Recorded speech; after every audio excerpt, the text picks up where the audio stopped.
กราบไหว้สาถวายความเคารพ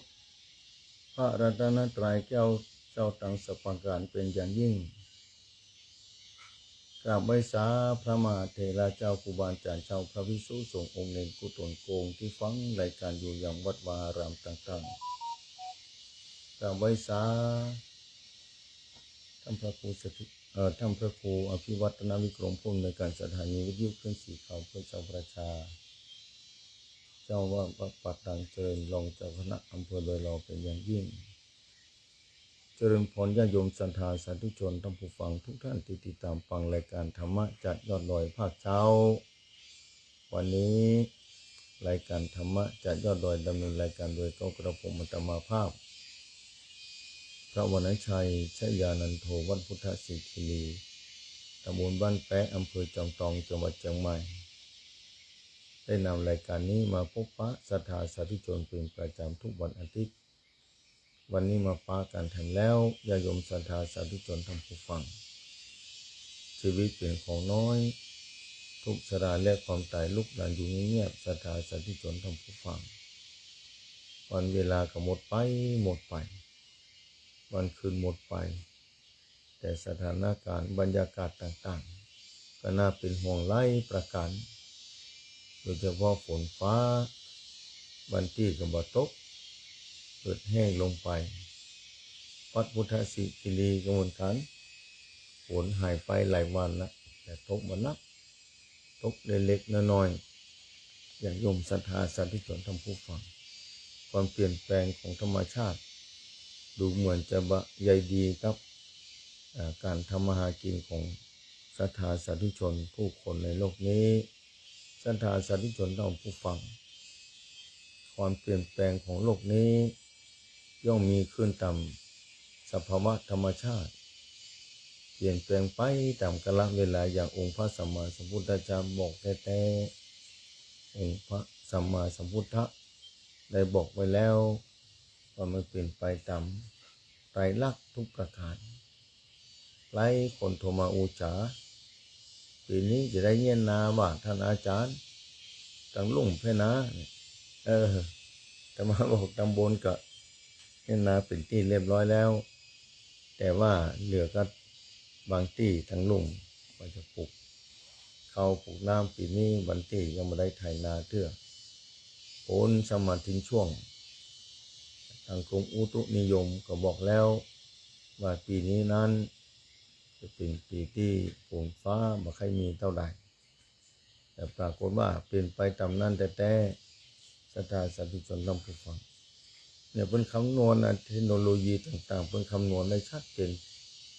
นะคำนวณได้หูว่าธรรมชาตินี้ต่อไปเดือนหน้าเดือนไหนมันจะเป็นจะได้พ่องศรัทธาก็โทรมาอู้จ๋า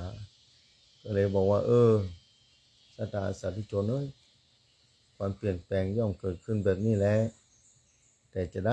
ด้ก็ตามบ้านเฮาเมืองเฮาก็อยู่ได้นะก็เป็นยังเฮาอยู่ไปตามต่างประเทศเฮาก็อิดเดือนนี้หลายเต้าบางทีแผ่นดินไหวพ่องแผ่นดินถล่มพ่องน้ำท่วมพ่องภูเขาไฟระเบิดบอกคือเปิ้นมีการโทรเข้ามาอุจจาสถานชีวิตนี้ก็บ่แน่นอนของทุกคนนะมันก็เป็นไปตามนี้ญาติโยมศรัทธาใครจะห้ามได้ธรรมชาตินี่ทุกคนห้ามบ่ได้มันเป็นไปตามธรรมชาติสังคมก็เหมือนกันบางคนก็ทำมันเกี่ยวกับศีลกับธรรมก็เพราะเคยฟังธรรมะที่จะมาอู้เรื่องศีลเรื่องธรรมบวกกับธรรมชาติที่เปลี่ยนแปลงไปผู้ก็ศรัทธาว่ามันกับเกี่ยวนั่นแหละกันว่าโลกมันแปรปรวนโลกมันเปลี่ยนแปลงไปนะผู้เป็นฝักจากจิตใจมนุษย์ผู้คนเนี่ยมันมีคุณธรรมศีลธรรมมีความจำเป็นต่อชีวิตแบบนี้นี่แหละมันเปลี่ยนแปลงไปแล้วมันตีฝนฟ้าก็ทิ้งช่วงไปอย่างบนดอยนี่ปลูกข้าวเป็นที่เรียบร้อยศรัทธาแล้วไปเมือนละหลายอาทิตย์ละจะเป็นเดือนละศรัทธาแต่ว่า นมาทิ้งช่วงตอนนี้แต่บนดอยกับฝนยอดย้อยตกบ่เต็มที่ในทางลุ่มวันก่อนกับไปแต่ว่าก็ไปสุมากะละมะไปอู้จ้ากับพระสงฆ์องค์เจ้าบางตนบางองค์ไปกะละมะพระมหาเถรเจ้าครูบาอาจารย์เจ้าญาติโยมศรัทธาสาธุชนนำผู้ฟังพอทางลุ่มแล้วโอ้ต้นไม้ต้นตอกนี่ก็เริ่มอันนี้หมดกันเนอะบางทีบนฟ้านี่มันมืดศรัทธาถ้าจะกู้ตี้แล้วก็พุทธศิกิรีก็เหมือนกันมันมัวมันฟ้ามันมืดแต่ว่าฝนบ่ตกศรัทธาเอ้ยฝนบ่มีบ่เคยหันกำเนิดสภาพแบบนี้หลายเดือนมาแล้วเป็นเดือน2 เดือนมาแล้วสำหรับที่พุทธศิกิรีนะบางวันก็ตกเมื่อคืนนี่เดือนหันเดือนแต่บ่ชัดบ่เต็มที่เดือนนี้บ่เต็มที่บ่ชัดฝนฟ้านี่จะตกก็บ่ใจมีมัวไปอันน่ะบ่เคยหันนะปีนี้ก็แปลกศรัทธาเอ๋ยมันเป็นศรัทธาสาธุชนนำผู้ฟังมันเป็นไปตามนั้นศรัทธาบางคนก็โทรมาบอกโลกนี้มันขาดคุณธรรมสิ่งยุคกึ่งพุทธกาลเพิ่นว่าแม้พระพุทธเจ้าทำนายไว้ในพุทธทำนาย16ประการพุทธทำนาย16ประการเนี่ยถ้าถามว่าฝนฟ้าเป็นแบบนี้นี่พุทธเจ้าทำนายไทยทักตามสุบินิมิตของพระเจ้าประสิทธิโกศล16ประการพระเจ้าประสิทธิโกศลสุบินิมิตฝันของพระองค์ท่านนึกว่าจะเกี่ยวกับสเวตชักนึกว่าจะเกี่ยวว่าพระราชบัลลังก์ความเป็นอยู่ของพระองค์ท่านศรัทธาสาธุชนแล้วพระนามนิการทีวีกับป้าไปบอกว่าเจ้าพี่จะไปทำแบบนั้นเพราะว่าหุ่นหลวงปุโรหิตหุ่นหลวงเพิ่นทำนายจะต้องฆ่าสัตว์บูชายันตึงละอ่อนกุมารลากุมารลีอย่างละร้อยธัมโมสังโฆจะเอาขนาดนั้นนี่พระนามนิการทีวีนี่ซึ่งเป็นพระราชายาขององค์พระเจ้าอยู่หัวพระเจ้าประสิทธิโกศลญาติโยมศรัทธาสาธุชนทั้งผู้ฟังเลยบอกพระเจ้าอยู่หัวว่าโอ้เจ้าพี่จะไปทำแบบนั้นไปเฝ้าองค์พระสัมมาสัมพุทธเจ้าเนี่ยไปทูลถามเพิ่นพระองค์จะได้แก้ไข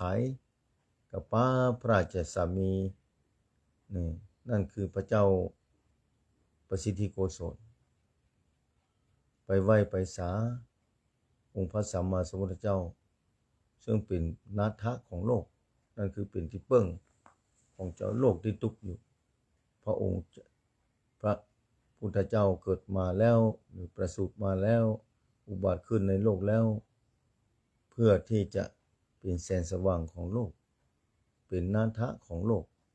ญาติโยมศรัทธาแล้วก็ป้าการไปไหว้สา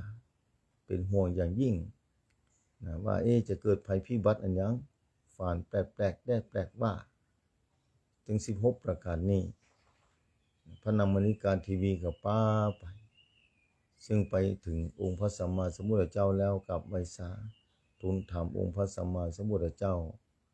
พระเจ้าก็บอกว่าความฝันของมหาบพิตรนั้น16ประการนี้จะบ่ได้เกี่ยวกับสเวตชักพระราชบัลลังก์หรือความเป็นอยู่ของไพร่ฟ้าประชาราชของพระองค์แต่ประการใดสุบินิมิตของพระองค์นั้นจะเกี่ยวกับศาสนาของตถาคตขององค์พระพุทธเจ้านี่แหละเบื้องหน้าปูนเมื่อศาสนาของตถาคตเนี่ยล่วงเลยไปเกินหนึ่งไปแล้วเหตุการณ์เหล่านี้จะเกิดขึ้นหลายๆประการที่มหาบพิตรทรงสุบินิมิตนั้นบ่ต้องไปหวั่นไหวบ่ต้องทำการบูชาไฟอันอย่างใดๆทั้งสิ้นแหละ ต่อไปเบื้องหน้าพ้นเหตุการณ์ต่างๆที่พระองค์สุบินนิมิตนั้นจะปรากฏขึ้นท่ามกลางเกิงพุทธกาลไปตหน้าณปัจจุบันนี้สถาสาธุชนตามผู้ฟังตอนนี้ 2,569 แล้วเลยเกิงมาแล้ว69 ปีสถาจะหาได้ชัดเจนว่าความเปลี่ยนแปลงต่างๆบนโลกนี้เปลี่ยนแปลงไปนักหลายเรื่องหลายประการ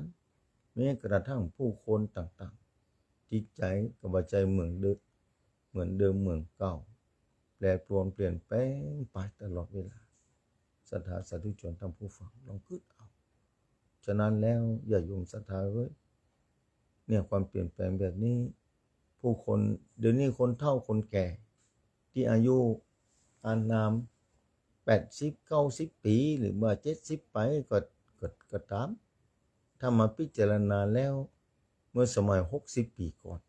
หรือ50 ปีก่อนนี่วัฒนธรรมความเป็นอยู่จิตใจผู้คนต่างๆมาตั้งกับปัจจุบันนี้หลายอย่างหลายประการเนี่ยศรัทธาแต่มาเองก็ได้หันพุทธธรรมนายนี้ตั้งแต่สมัยเป็นเนนละตอนแรกนึกว่ามันจะเกิดขึ้นจ้าเนี่ยเพิ่นเขียนเป็นทำนองเป็นกลอนแต่งไว้มานั่งพิจารณาบัดเดี๋ยวนี้เกิดขึ้นแต่เนิ่นนี่เอาง่ายๆอย่างที่หนึ่งนี่ฝนฟ้ามาวิปริตธรรมชาติวิปริตอย่าโยมศรัทธาทำนายขององค์พระสัมมาสัมพุทธเจ้าของพระเจ้าปุสิทธิโกศลที่สุบินนิมิตพระองค์สุบินนิมิตว่ามีโคอุสุภะงัวปูใหญ่4 ตัวด้วยกันวิ่งมาจากตะวันออกและตะวันตกทิศเหนือทิศใต้ญาติโยมศรัทธาคำรามหรือห้องดังขนาดนักจะมาโจรกันมาถึงพอหน้ากันมาได้พอหน้ากันล็อกเล็ก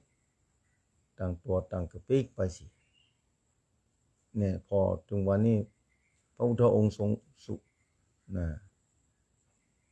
บอกแก่พระเจ้าปุสิทธิโกศลในสุบินนิมิตข้อที่ 1บอกว่านี่ต่อไปเบื้องหน้าพ้นชาวประชาหรือว่ามวลมนุษย์เกิดในกึ่งพุทธกาลไปตหน้าพ้นธรรมชาติจะแปรปรวนฝนฟ้าอากาศกับวิปริตแปรปรวนไปต่างๆนานาอย่าโยมศรัทธาตั้งฝนตั้งเขานึกว่าจะตกฟ้าก็ห้องหายจ้อยไปเสียวันก่อนที่พุทธศิกขีรีนี่ปัดท่อตามมานึกว่าฝนถ้าจะลงหายใหญ่ชาวบ้านถ้าจะดีใจปลูกผักปลูกไม้ปลูกข้าวปลูกนี่ศรัทธาสาธุชนทั้งผู้ฟังฟ้าห้องกลางพรรษาฝนถ้าจะตกหนักใหญ่แล้วก็กับนี้ปรากฏว่าหายจ้อยมากำเดียวน้อยฝนตกน้อยเดียวซะนะมาหลายวันก่อนวันตะวันเนี่ยลงไปตั้งลุ่มฝนก็บ่มีพอไปท้องฟ้ากับมีเมฆมีหมอกมีไหลตี้ไหลแห้งแต่ลมแห้งๆก็ปัดมาพอลมสุยก็ปัดมาอันนี้วิปริตแล้วกับนี้นะหันไม้หวกที่ลงไปนี่หน่อไม้ก็ยังบ่ออกมากำเดิมไม้หวกนะที่ไม้หน่ออย่างอื่นออกแล้วพอมันจะเริ่มเหี่ยวปิกมาอย่างเก่าเนี่ยศรัทธาสาธุชนทั้งผู้ฟังเนี่ยสุบินนิมิตบอกไว้แบบนั้นมาพิจารณาแล้วแถมมาปอในปัจจุบันนี้กรมอุตุนิยมวิทยานี่ไม่ใช่ธรรมดาตอนนั้นอาตมาคิดว่ามันจะเป็นอย่างอันเที่ยวหรือช่วงก่อนนี่พุทธศิกขีรีบหันตะวันเป็นเดือนมาเดือนสิงหานี่มาไปเดือนกรกฎานี่ฝนทิ้งช่วงแต่ฝนมีมาเต็มที่ญาติโยมศรัทธาบนดอยก็ตกเหมือนกันนะแต่ตกบ่นักเท่าใดน้ำบ่น้องเหมือนแต่ก่อนปีที่แล้วเนี่ยธรรมชาติ หลายที่เตรียมตัวไว้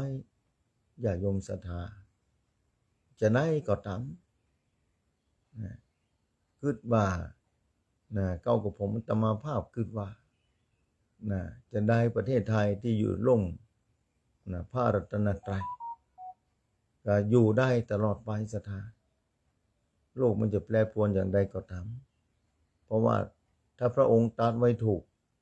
เอาก็ย่อมเชื่อว่าศาสนาจะอยู่ได้ครบ 5,000 ประวัติศาสตร์พระองค์ก็กล่าวไว้ถูกเต็มแล้วว่าเกิงพุทธกาลไปตามหน้าพุนสถานการณ์บ้านเมืองสถานการณ์ความเป็นอยู่ธรรมชาติต่างๆจะมีการแปรปรวนเปลี่ยนแปลงไปหลายเรื่องหลายเล่านี่มีการนิมิตทรงสุบินนิมิตฝันไว้เป็นที่เรียบร้อยของพระเจ้าประสิทธิโกศลอย่างจิตใจผู้คนนี่เหมือนกันทั้งหมดที่สุบินนิมิตมี16ประการก่อนบางประการนี่ก็จะหันไม่ได้ชัดแต่ทุกอย่างปรากฏขึ้นหมดแล้วเอาง่ายๆว่ามีสุบินนิมิตเรื่องหนึ่งมีเรื่องหนึ่งสุบินนิมิตทั้งหมดมี16ประการ16เรื่องด้วยกันญาติโยมศรัทธาได้ฝันว่าม้ามี2 หัวลองคิดซะละตอนแรกก็ดึงมาเชื่อว่ามันจะเป็นไปได้อย่างไรม้ามี2 หัวญาติโยมศรัทธาม้ามี2 หัวประชาชนเนี่ยเอาเกี่ยวหญ้าไปเอาคือม้ากินหญ้านี่ส่งเข้าไปจะได้ก็ตึงมาอินสเตอร์ม้าตัวนี้ม้ามี2 หัวม้ามี2 หัวตั้งนี้หัวตั้งนี้ก็กินหัวตั้งนี้ก็กินตัวเดียวมี2 หัวนี่ศรัทธาความฝันของพระเจ้าประสิทธิโกศลเพิ่นก็เป็นห่วงว่าความเป็นอยู่ของบ้านเมืองนี่ปุโรหิตมาทำนายว่าจะเกิดภัยพิบัติต่างๆนานากับไฟฟ้าประชาราษฎร์จะต้องบูชายันฆ่างัว100ควาย100จ้าง100ม้า100สัตว์อย่างละ100แล้วเราอ่อนพอใจไม่ยิงในที่เกิดมาใหม่อย่างละ100ธโมสังโฆพระองค์บอกว่าเบื้องหน้าปูนมาตอนนี้นี่2569ศรัทธาสาธุชนม้ามี2 หัวม้ามี2 หัวอันนี้นี่ในปัจจุบันนี้บอกว่าประเทศไหนความยุติธรรมนี่เสื่อมถอยจากผู้คนไปความยุติธรรมต่างๆได้เสื่อมถอยลงไปเอาแล้วท่านผู้ฟังที่ฟังนี่บางทีอาจจะมีประสบการณ์กับตัวเก่าประสบการณ์ชีวิตจริงที่เกิดขึ้นกับคณะศรัทธาสาธุชนในบางคนบ่ได้พอส่วนใหญ่อาจจะบ่มีแบบนั้นแต่ว่าณปัจจุบันนี้ได้ถามหลายคนแล้วได้อู้จากันกับศรัทธาบางคนเพิ่นก็อู้หูฟังว่าถ้าเกิดความผิดพลาดในวิถีชีวิตเกิดมาเกี่ยวกับกฎหมายพ้องเกี่ยวกับความเป็นธรรมบางสิ่งบางอย่างพึ่งภัยบ่ได้ท่านอาจารย์มันเป็นจะได้โยมถามโยมเพิ่นมันเป็นแบบนี้เพิ่นบอกว่าบ้านเตื้อบ้านเขาจะเปิ้งมีปัญหาเรื่องคดีความต่างๆการตัดสินใจอย่างต่างๆมันเตื้อเขานึกว่าเขาถูกแล้ว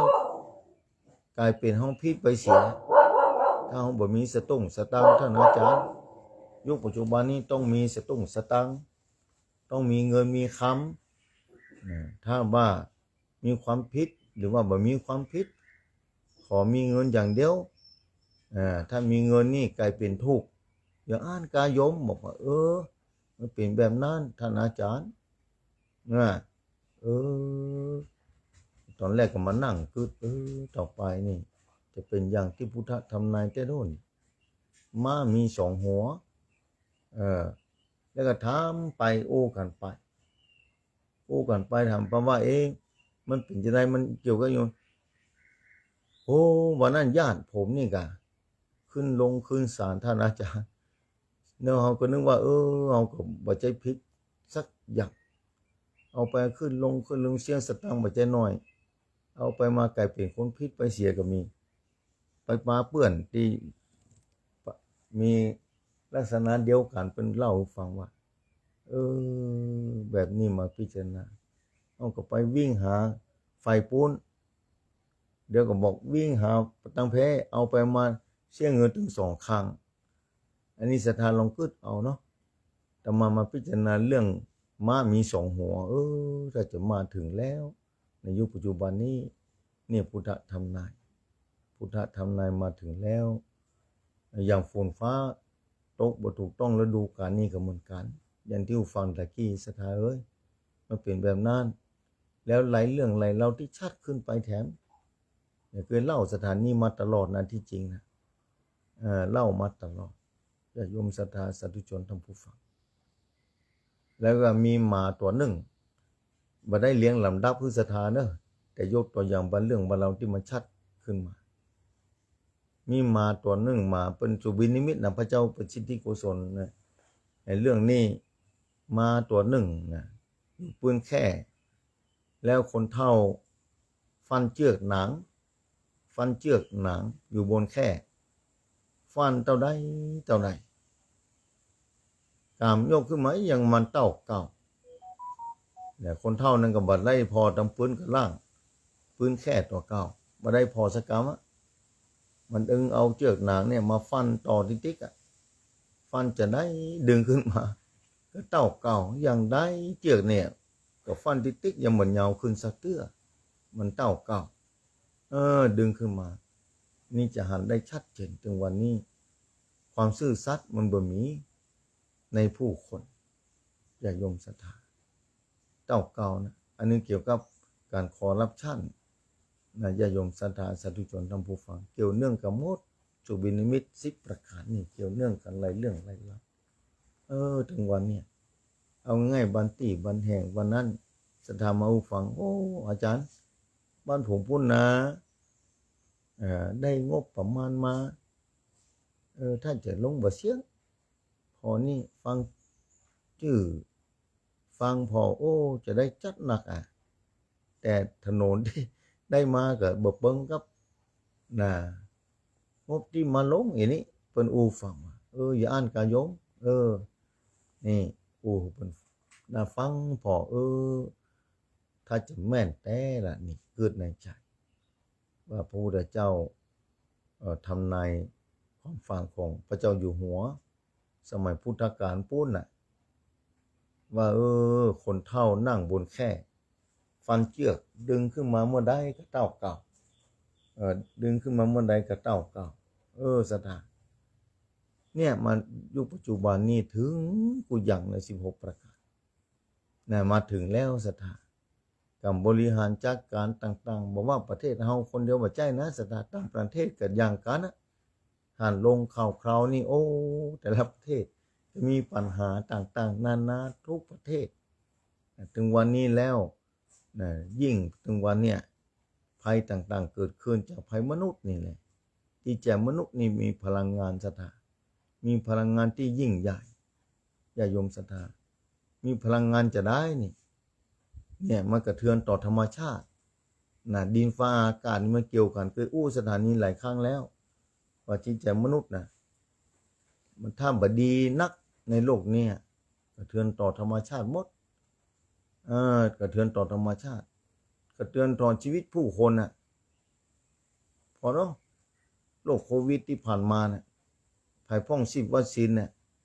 มนุษย์ผลิตขึ้นมาคนเดียวนะเชื้อโรคต่างๆเพราะว่าหนีออกจากห้องแลบมาต้องระวังเนิ่นนี่อย่าอันเป็นอันอย่างขนาดนั้นศรัทธาทุกคนก็ต้องหวั่นไหวละนี่อันนี้มาจากภัยมนุษย์นี่เชื้อโรคก็สามารถปล่อยทำเป็นเชื้อโรคได้ปล่อยออกมาคือคนตายแต่นี่ละนาดก็ได้ถึงวันนี้น่าเป็นห่วงขนาดนั้นนี่มาจากจิตใจผู้คนแล้วถ้าเทคโนโลยีต่างๆปล่อยควันพิษขึ้นไปบนฟ้าสยองอากาศจากโรงงานต่างๆจากงานต่างๆจากมนุษย์ทั้งนั้นรีบเผาผลาญต่างๆขึ้นไปอากาศปุ่นรถก็ดีรถยนต์ก็ดีอย่าลองพอโควิดที่ผ่านมานี่อย่าโยมศรัทธาท้องฟ้าแจ่มใสหมดทะเลนี่สดใสท้องฟ้านี่ท้องฟ้าสีครามเป็นว่าท้องฟ้าสีครามว่ารถก็บอกสักกันเครื่องบินก็บอกไปแล้วเหือก็บอก ออกจากฝั่งลองขึ้นพอเมืองเชียงใหม่นี่จะเป็นเมืองล้างหือใดถนนเส้นต่างๆนะบนเรื่องไปพอภาพเก่าๆได้นะคูเมืองในเมืองเชียงใหม่ผู้คนบ่มีสักคนอ่ะบอกว่ายักษ์เอาไปกินที่ไหนเมื่อ3-4 ปี5 ปีก่อนนะสถานบอกว่าหายไปที่ไหนหายจ้อยมัดออกจากบ้านจากตรงถนนเส้นเดี๋ยวรถก็บ่ไปสักคันเนี่ยมาจากเชื้อโรคที่จะมาล่ากินคนนะไผกับหัวต่างคนต่างต้องจองบางคนก็จองวัคซีนเข็มละ3-4 ปันจองกันไปนี่ญาติโยมศรัทธาต้องขึ้นพอเป็นวัคซีนปลอมก็มีแต่ก็มีไอ้ที่แต่ก็อันตรายก็มีมาส่งผลถึงปัจจุบันประเดี๋ยวนี้โรคภัยไข้เจ็บก็เกิดเฉพาะอย่างไอ้ที่บ่เคยปรากฏกับปรากฏนี่สถานจิตใจผู้คนนี่ญาติโยมศรัทธาญาติอย่างจะถึงแต่มหาสมุทรลึกล้ำขนาดไหนมหาสมุทรลึกล้ำเราสามารถวัดความลึกของมหาสมุทรได้แต่จิตใจผู้คนแล้วบ่สามารถจะยังได้แม้สามีภรรยาอยู่ด้วยกันแต่ก็บ่สามารถจะยังจิตใจของสามีได้บ่สามารถจะยังจิตใจของภรรยาได้ต่างคนอยู่ด้วยกันแต่ถ้าอยู่ด้วยกันศีลด้วยธรรมแล้วไซความสุขก็ย่อมเกิดขึ้นด้วยความเข้าใจที่เป็นจริงในชีวิตที่แปรปรวนเปลี่ยนแปลงไปญาติโยมศรัทธาสาธุชนทั้งผู้ฟังเป็นแบบนั้นนี่เหมือนกันศรัทธาสถานการณ์ถึงวันนี้ตกตามพุทธธรรมในแต่ญาติโยมศรัทธาเนี่ยอยู่ใกล้กันบางคนเนี่ยอยู่เนี่ยบางทีครอบครัวเดียวกันแต่บ่สามารถจะยังจิตใจกันได้ญาติโยมศรัทธาเนี่ยจิตใจมนุษย์เนี่ยอันตรายยิ่งกว่าอื่นใดหมดพุทธศาสนานี่พระพุทธเจ้าเน้นคือพัฒนาคุณภาพจิตพัฒนาคุณภาพใจสำหรับศีลธรรมศีล5แล้วควบคุมได้แค่วาจากับกายเท่านั้นศีล5นะควบคุมกายกับวาจากำอูกับร่างกายนี่ร่างกายกว่าจะไปทำร้ายคนอื่นกว่าจะไปทำพิษคนอื่นกำอูกว่าจะจะจ้าจะเกาอันยังอันยังตั้งจะกระทบกระเทือนต่อจะกระทบกระเทือนต่อจิตใจผู้อื่นเนี่ยกำอูนี่สามารถทำร้ายชีวิตคนได้อย่าโยมศรัทธาร่างกายนี่บ่ต้องไปอย่างถ้าไปฆ่ากันก็เปียปืนเปียระเบิดขว้างกันอย่างตึงวันเนี่ยอย่าโยมศรัทธาหลายประเทศที่ต้องต่อสู้ระเบิดลงพ่องยางพ่องเริ่มเกิดขึ้นแล้วอย่างพุทธทำนายคนทำนายไว้นี่จิตใจผู้คนเหมือนกันนี่ควบคุมทำเรื่องศีล5แล้วควบคุมเฉพาะกายกับวาจานี่แต่ถ้าการภาวนานี่จะควบคุมเรื่องจิตใจพุทธทนายเล่ามา 2-3 ตอนแล้วศรัทธา 2-3 ตอนแล้วญาติโยมศรัทธาสาธุ3 ตอนแล้วญาติโยมศรัทธาสาธุชนทั้งผู้ฟังเรื่องหนึ่งคือเรื่องที่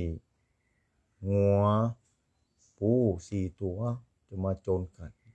กันสักคำญาติโยมศรัทธายังเป็นไปตามนั้นญาติโยมศรัทธาเรื่องเราต่างๆที่เกิดขึ้นถึงวันนี้มันเป็นไปตามพุทธธรรมนะหลายเรื่องหลายเล่าพอในโลกนี้ขาดคุณธรรมศีลธรรมน่าเป็นห่วงบางคนก็โทรมาจ๋าเรื่องเราเกี่ยวกับครอบครัวนี่มีหน้าบังการสดามาจ๋านะเอาก็เลยว่าได้ยินแล้วธรรมาได้ยินแล้วมันได้ยินแล้วก็มาคิดพิจารณา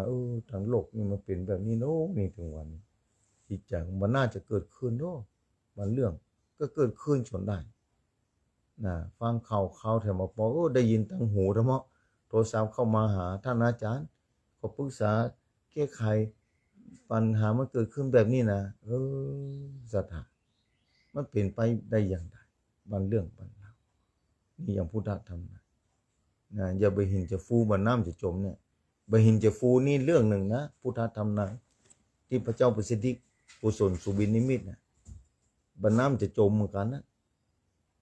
เคยเล่าสถานีนี้บ่อยครั้งว่ามันน้ำมันเบามันน้ำเต้าเนี่ยมันแห้งน้ำเต้าเนี่ยแล้วก็จมลงไปในดินอันนี้เรื่องหนึ่งบอกนี่เรื่องหนึ่งแล้วใบหินนี่มันนักอย่าศรัทธาเลยแต่มันลอยน้ำได้อย่างไรใบหินลอยน้ำอันนี้ในความฝันของพระเจ้าประสิทธิโกศลนะใบหินมันลอยน้ำนี่เหมือนกับว่าสิ่งที่บดีเนี่ยมันลอยไปได้ครับนั่นก็คือคนบดีในโลกนี้นี่เกิดขึ้นได้ทำผิดแล้วกับเหมือนอยู่ได้สบายสถานนี่คนดีนี่เหมือนกับบ่อน้ำมันเบาความดีนี่ถ้าคนดีอยู่บ้านเฮาเนี่ยครอบครัวนึงเนี่ย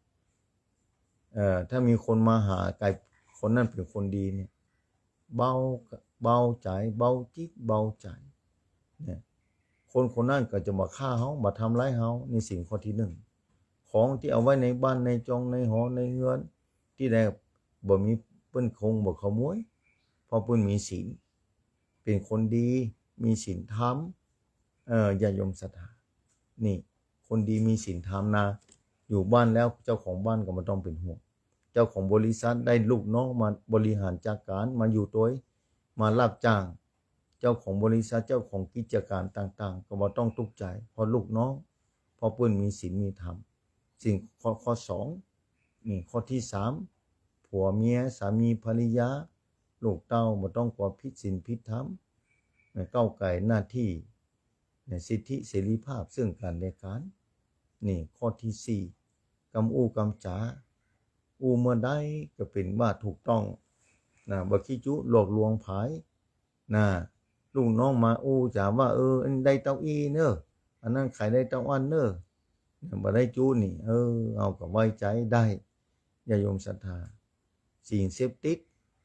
อย่าโยมศรัทธานั่นคือสมัยก่อนมีสุรามีฝิ่นมีกัญชามีเฮโรอีนถึงวันนี้เพิ่มขึ้นยาม้ายาแต่ก่อนนี่ชื่อมันเป็นยาม้าเดี๋ยวมันเป็นยาบ้ามันก็เต็มบ้านเต็มเมืองบางคนลูกหลานประเดี๋ยวนี้นี่อันเนี้ยศีลห้ากระทบที่กายร่างกายก็เสื่อมโทรมไปถ้าไม่ได้กินจะไปผิดศีลข้อที่สองหารเข้าของเพิ่นจะขโมยนี่คือศีลห้าญาติโยมศรัทธาบ่หินจะฟูเนี่ยคือคนบดีจะเกิดขึ้นนักคนบดีจะมีหลายทำผิดแล้วก็อยู่ได้สบายนี่อันนี้เหมือนกับบ่หินเนี่ยมันตุกอกตุกใจนักอกนักใจแต่มันเป็นจะได้คนที่บดีมันร้อยอยู่นักเตะหนักว่าบนโลกนี้ประเทศนี้แบบนี้สถานแต่เป็นจะได้มันน้ำเต้ามันจมไปทั้งที่เบาแต่มันน้ำมันเบาแต่มันจมไปอย่างไรมันจมลงไปนี่ญาติโยมศรัทธาก็คือคนดีบันเทื่อนอยู่กับเปิ้นบ่ได้หลายครั้งแล้วที่ป้าบอกว่าท่านอาจารย์ผมนี่ถ้าบ่กินเหล้านี่ในพรรษานี่เทศกาลเข้าพรรษานี่เพื่อนบ่มีแล้วท่านอาจารย์ เพื่อนฝังไม่จะได้เพื่อนเก่าไปที่ไหนเพื่อนเก่านี่ต้องกินเหล้าต้องสูบบุหรี่นี่ไทยเพื่อนเปิ้นเลอะท่านอาจารย์ประเด็นเนี้ยถ้าเข้าพรรษาแล้วบ่ใครมีเปื้อนแล้วเนอะการงานที่ว่าจะไปเนี่ยการเนี่ยเปิ้นบ่ฮ้องไปละว่างานมีรับจ้างที่ไหนวันนี้เปิ้นจ้างอย่างที่ไหนนี่บ่มีละบ่มีเพราะผมหยุดเหล้าเนี่ยหันก่อศรัทธาสาธุชนต้องผู้ฟังบัดน้ำมันจมลงไปนะเพื่อนฝูงที่เคยกินด้วยกันเคยเล่นด้วยกันเคยไปแยกกันด้วยกันรับจ้างด้วยกันมานี่ข้ามมาแต่ก่อนนี่มันเป็นแบบนี้เนาะท่านอาจารย์เป็นจะได้ถามเพื่อนเวลาไปแยกกันมานี่ก็ข้ามมาแล้วก็มานั่งขับไปที่ร้านเนี่ยท่านอาจารย์แล้วก็มานั่งกินอันอย่างนี่กะกินอันอย่างถามว่าจะกินเหล้านี่กะกินเหล้าอย่างเล่นว่ากับปีกบ้านมาเถอะเนี่ยประเด็นนี้ถ้าบ่กินเหล้าแล้วบ่มีแล้วเพื่อนบ่ได้ชวนไปแล้วถ้าการงานมีที่ไหนเป็นไอ้นั่นบ่กินเหล้าเป็นมันบ้าคือผมแบบนี้บ่เป็นหยังบอกเอาก็แยกกันของเฮาไปกะมันบ่ไต่ก้านใบไม้ บ่มีการงานบ่เป็นหยังแยกการของเฮาไปแล้วจะอด3 เดือนถ้าอันนั้นกะจะมาอดตลอดชีวิตตลอดชีวิตจะไหวว่าท่านอาจารย์บ่เป็นหยังไหวชาตินี้เฮามีศีลมีธรรมมีคุณธรรมเนี่ยเพื่อนฝูงตั้งหลายบ่ใช่ไปตัวไปได้แล้วเวลาเฮาตายไปเวลาตายไปเพิ่นบ่ไปช่วยที่ไหนต้องไปคนเดียวเนี่ยตายแล้วไผจะไปตัวได้เฮาก็ศีลของเฮานี่กะจะเป็นผลพลอยได้กับชีวิตวิถีชีวิตจิตใจเฮาจะต้องไปเกิดชาติต่อไปพบต่อไปคนอื่นจะไปตัวที่ไหนหั่นน่ะแม้กระทั่งลูกเมียก็บ่ใช่ตัวไปได้เนาะผัวก็ตัวไปหาเมียบ่ได้สร้างคนเดียวกินข้าวก็กินคนเดียวอิ่มคนเดียวเนาะโอ้โหเพิ่นฟังตั้งจิตอธิษฐานรักษาศีลไปติ๊กๆเด้อบ่ต้องเดือดร้อนเด้อเพิ่นฟังแบบนั้นท่านท่าเนี่ยบอกว่าบ่มีเปื้อนไม่มีฝูงนะท่านอาจารย์ถ้าบ่กินเหล้าเมายานี่แต่ก็มาแต่อีนี่เนี่ยก็มานึกถึงพุทธธรรมไหนญาติโยมศรัทธาว่าหินมันนักแท้นักมากแทนที่มันจะจมก้อนน้อยเดียวก็ตึงจมเนาะบ่หินแต่นี่บ่หินก้อนใหญ่มันฟูลอยขึ้นมาเนี่ยคนบดีนี่จะมีเปื้อนมีฝูงมีเปเดินต่อหน้าต่อตาบนโลกนี้นะถึงวันนี้หลวงพ่อเอาศรัทธาเนี่ยพุทธธรรมนายนะญาติโยมศรัทธาบัดน้ำนี่คนดีจะบ่หินบัดน้ำจะจมนี่คนประเดี๋ยวนี้คนที่ดีนี่อยู่ยากเหลือเกินนะบางคนจะทำดีเนี่ยโดนบีบออกไปด้านนอกพุ่นนะวันนั้นป้าคนหนึ่งฟัง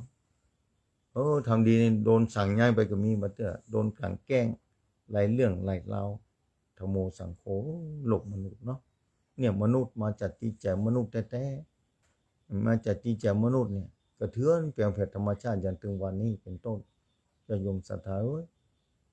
ญาติโยมศรัทธาฟังด้วยความเป็นห่วงมาได้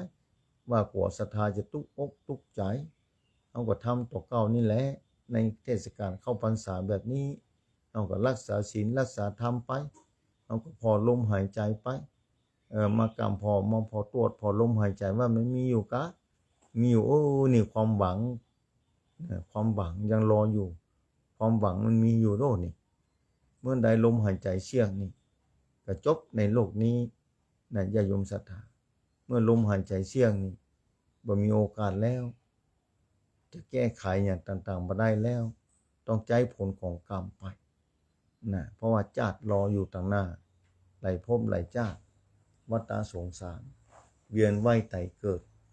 นะใครจะปฏิเสธก็ปฏิเสธไปแต่ทุกคนหนีวงเวียนของวัฏสงสารหนีออกจากวงเวียนนี้มาได้ถ้ามันพยายามอย่างเต็มที่นั่นครูบาอาจารย์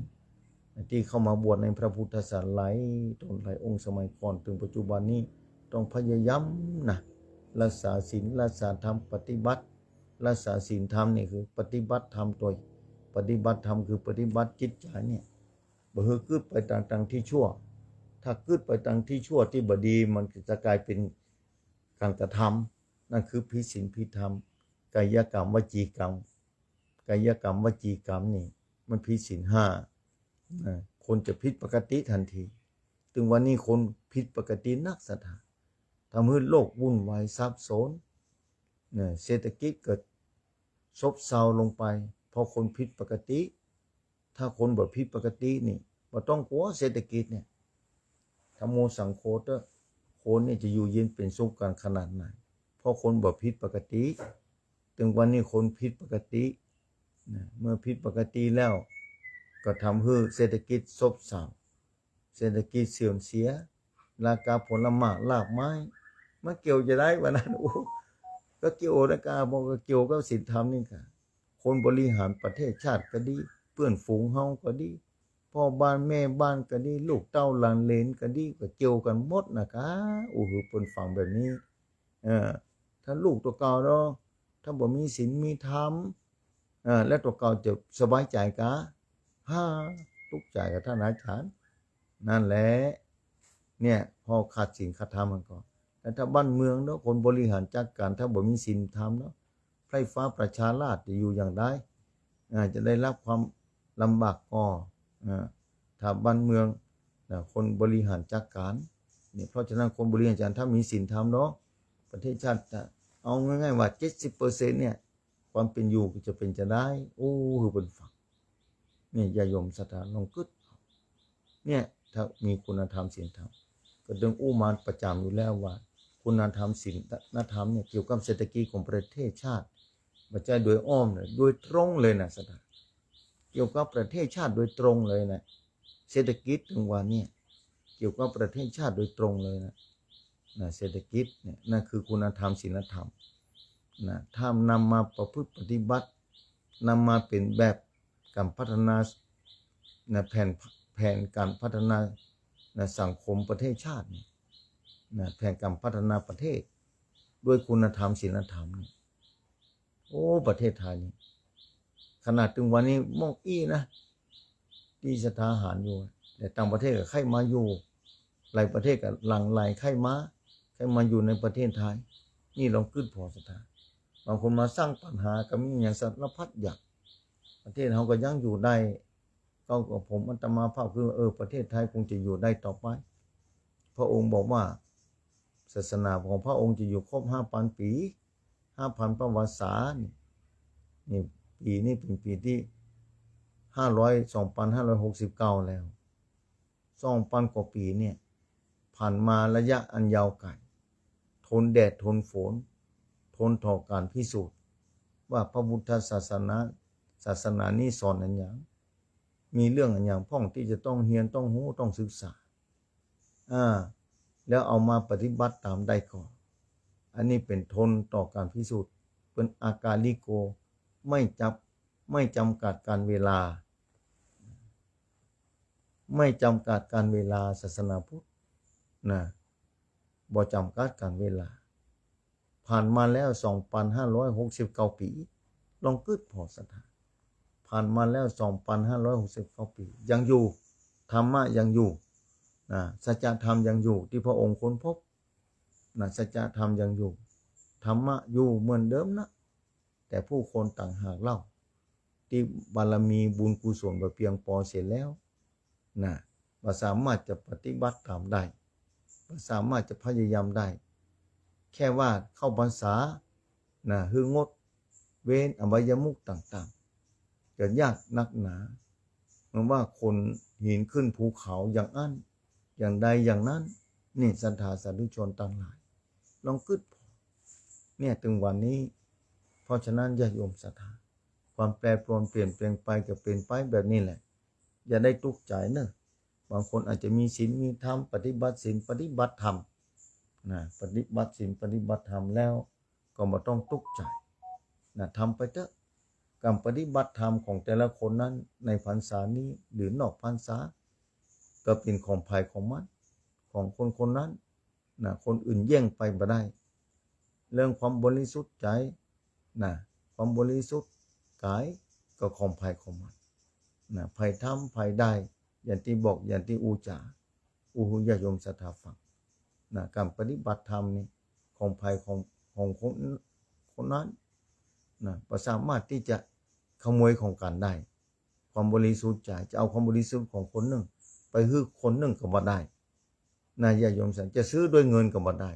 จะซื้อด้วยคำก็บ่ได้เนี่ยความบริสุทธิ์มันเป็นแบบนั้น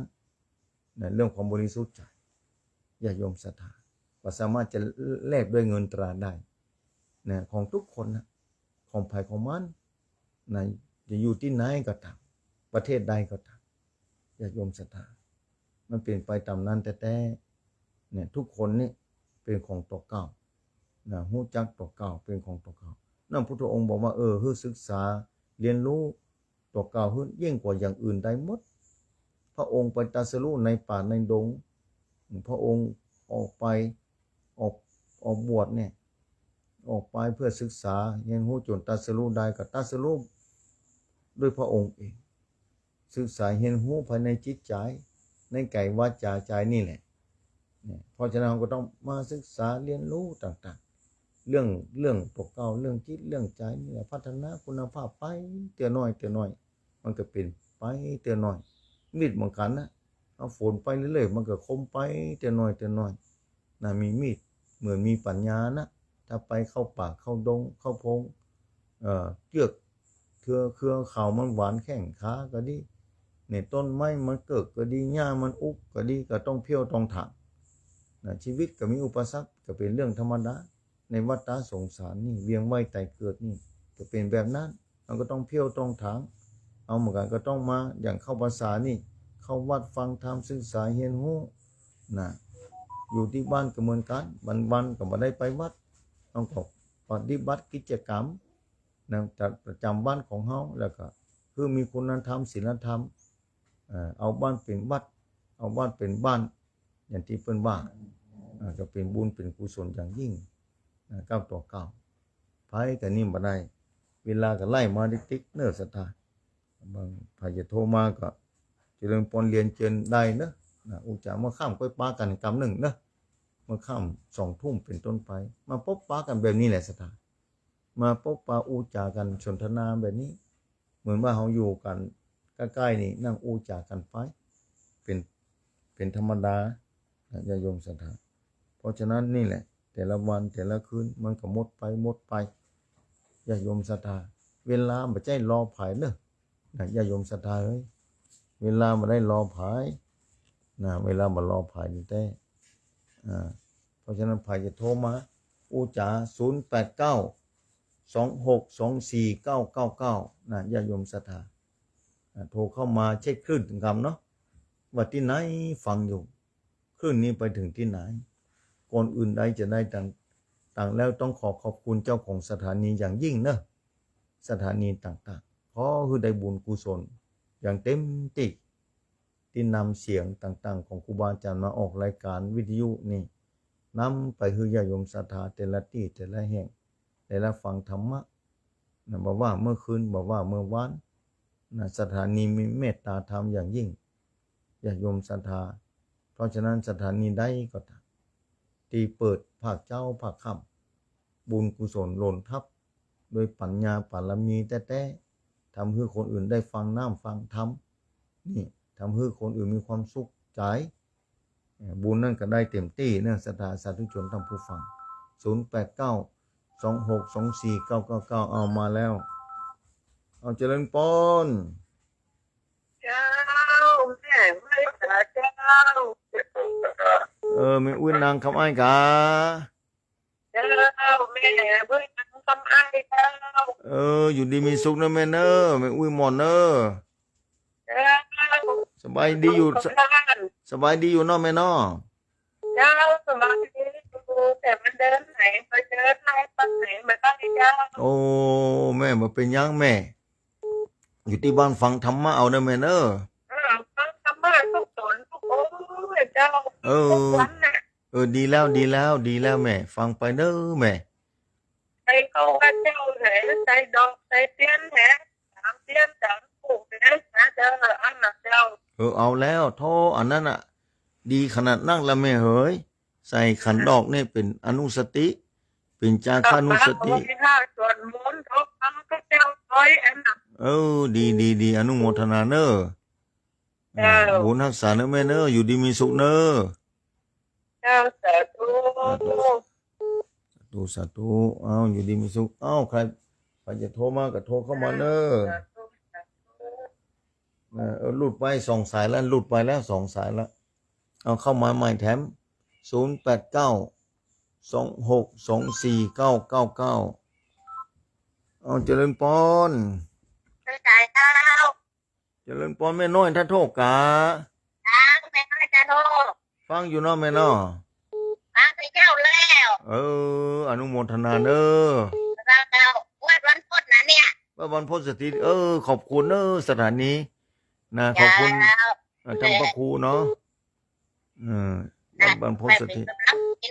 สาธุเด้อ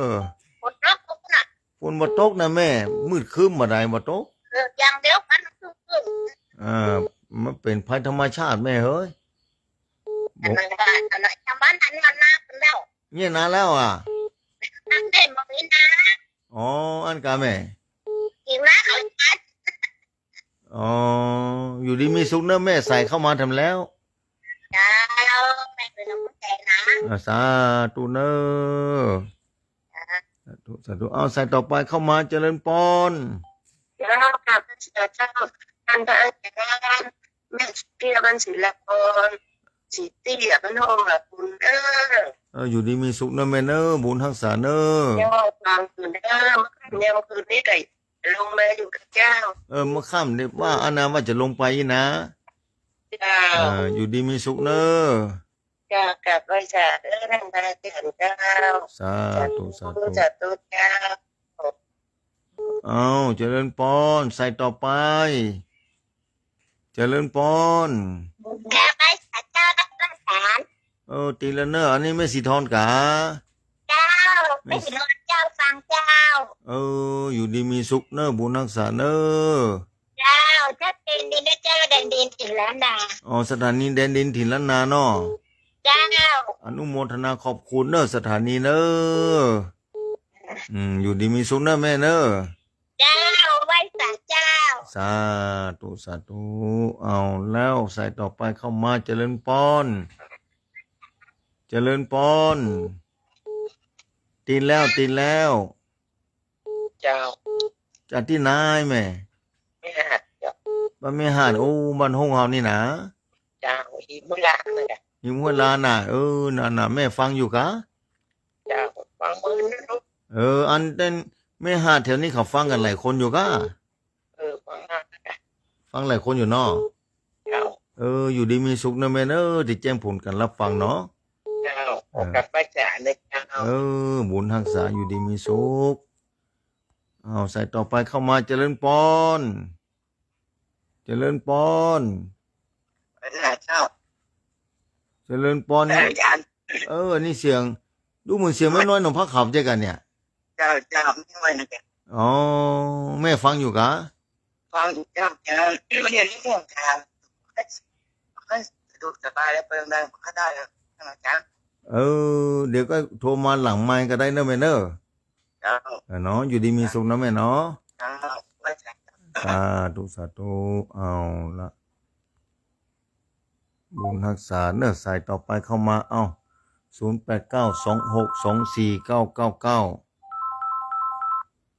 เจริญพรที่ไหนตั้งได้แม่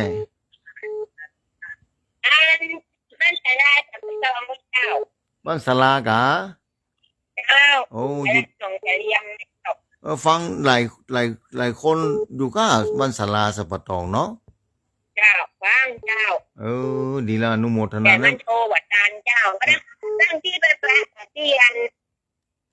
โดยเจ้าวัดเจ้าที่ปานโดยเต่าพุ่นนาอยู่ดีมีสุขนะแม่เนอะแม่ฟังอยู่นะแม่เนาะเจ้าฟังฉันแล้วโทรวัดตานทีนี้มันเช็ดมือเจ้างั้นแม่ฟังคลื่นไหนนี่96ค่ะเจ้า96เนาะดีละอยู่ดีมีสุขนะแม่เนอะเจ้าสาธุฝนบ่ตกมันได้ท่านอาจารย์แท้เลยอันนี้เป็นหญิงกูนี่แหละนั่นนะอยู่ดีมีสุขนะแม่เนอะจ้าบ้านศาลาพุ่นเนอะสาธุขอบคุณอนุโมทนาใส่ต่อไปเข้ามาเจริญพรแม่เรือนแสนต่อกะอยู่ดีมีสุขบุญรักษานะแม่เนอะที่ชัดเจนดีนะชัดเจนดีเนาะนี่วังเหนือพุ่นเนอะวังเหนือวังเหนืออยู่ดีมีสุขเนอะวังเหนือวันเหนือลำปางพุ่นเนอะเดี๋ยวกี้ใส่ต่อไปเข้ามาเจริญพรฮัลโหลหลุดไปหมดแล้วนั่นฮัลโหลเจริญพรค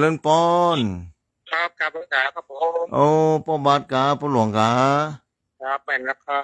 เจริญพรเนอะพ่อหลวงครับนั่นเราไปบนเนาะไหนก็